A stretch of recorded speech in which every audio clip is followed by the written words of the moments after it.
Dr. Jan here with some wise words to work with. And today we're going to talk about how you can have good communication when you have to give constructive feedback.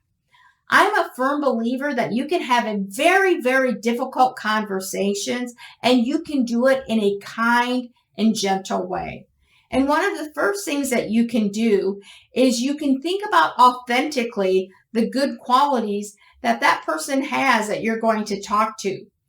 And then you can think about how you want to approach that person and what it is that you're going to say. So a good piece of communication that does not come naturally, I might add, is the use of I statements.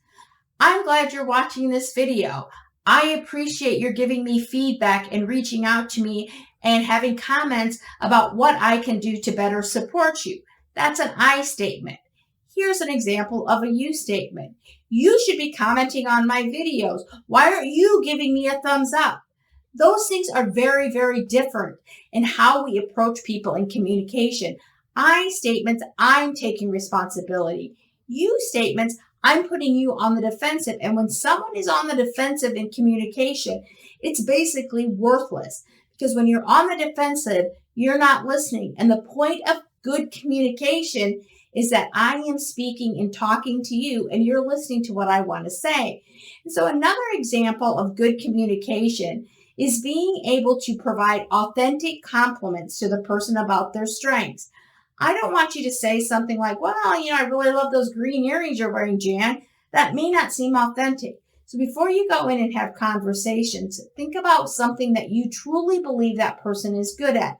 I'm going to suggest that you have more than one, so that when you start the conversation, you talk about the person's strengths, you give them the constructive feedback using your I statements, and you talk about what it is, how they can improve it, and you end the conversation with a compliment.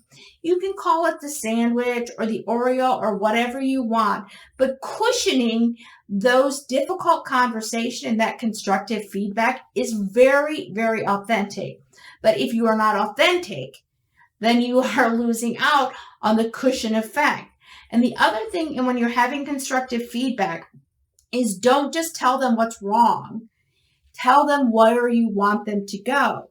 So for example, I might say, I really appreciate your listening to my video. In the future, it might be beneficial if you like and subscribe. Okay, right? Those things make a difference because sometimes people get stuck in the rut of doing what they're doing because it's comfortable.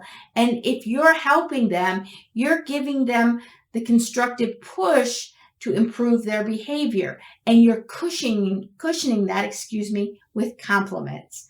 So thank you so much. I will see you next time. And if you have any questions, please comment. You could also reach me at jan@stopbullyculture.com.